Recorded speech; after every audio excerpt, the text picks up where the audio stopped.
Hey, this is Andrew Jones. You watch On Deck with Tyler. Hey guys, Mike Fullnever's here. You're watching On Deck with Tyler Redmond. Hi, this is Phil Necro. You're watching On Deck with Tyler Redmond.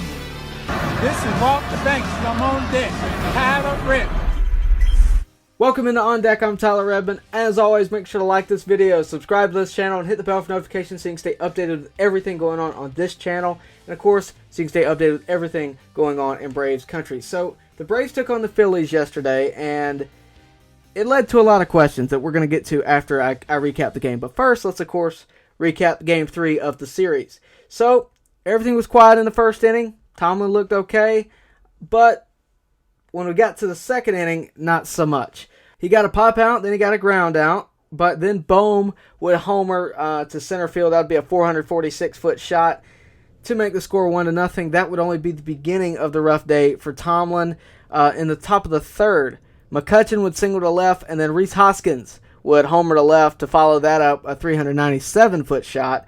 That would score 2 runs, making the score 3-up Phillies, but they weren't done. Although they kept Harper and Realmuto quiet, Didi Gregorius would homer to right field, making the score 4-0 Philadelphia. So, the Braves in the bottom of the third would respond. Inciarte led off with a walk. Swanson would then double to deep left. So with runners on second and third, Freeman doubled. That would score Inciarte and Dansby, and that would only cut the lead to 2 runs, 4-2 Philadelphia.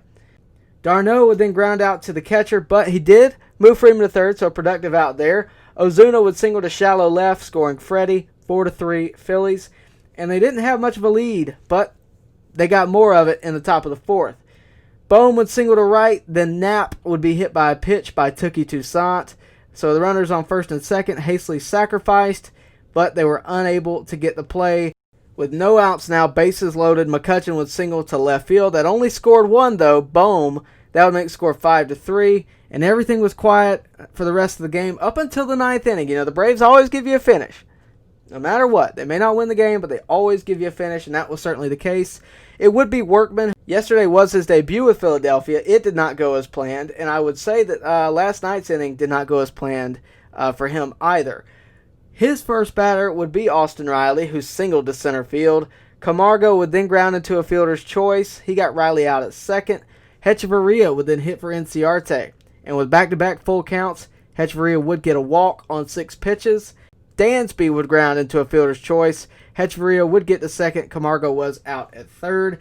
And then Freeman would double to deep left center, scoring Hechavarria.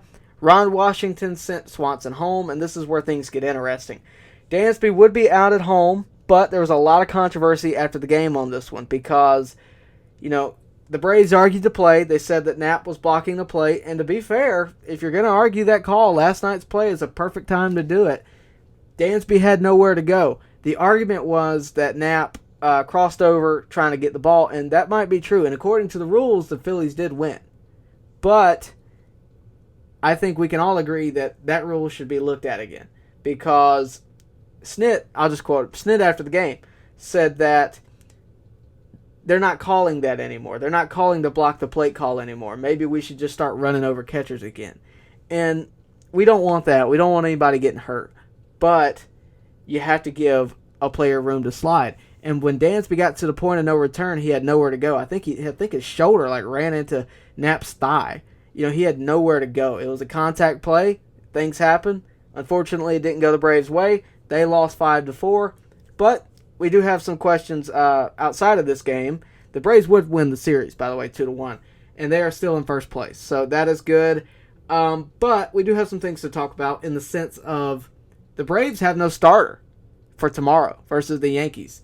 And a lot of questions, a lot of rumors have been thrown around that it could be highly touted prospect Ian Anderson. And if that happens, we are in for a treat, hopefully. Ian Anderson has, by all accounts, been that guy in the minors. And he's been a guy that I've talked about extensively here. He's been a guy that, you know, a lot of fans want to see, especially with all the struggles we're having in starting pitching right now. Could it happen? Absolutely, it could happen. It's really up to Braves management. We'll have to wait and see. Hopefully, either he or whoever the Braves find to put in that spot do well. You know, they've experimented with Tomlin tonight. Last night it didn't go very well at all, but that might change. I will say that, Tomlin out of the pen is a lot better than Tomlin in the starting role. Tomlin out of the pen, I think, has a 1.59 ERA, and Tomlin as a starter has like a 7.79 ERA. I'll take him out of the pen all day long, but as a starter, I think we need to look elsewhere. But that's just my thought there. Let me know what you think in the comment section. Do you want to see Ian Anderson tomorrow? Do you want to see Tomlin continue to be a starter, or do you want to see him back in the pen? Let me know. That's all I got for today. Obviously, tomorrow the Braves play the Yankees, so stay tuned for that. I'll have a recap later on. Stay tuned for more content throughout this week. I got interviews with Daryl Cheney, who you heard from yesterday. I got interviews with Chief Nakahoma, a great friend of mine. That will be very fun to watch for you if you're a Braves fan. So stay tuned for that stuff. I got it all coming out some points throughout this week. Stay put. I will get it to you. Thanks for watching, and I'll see you next time on deck.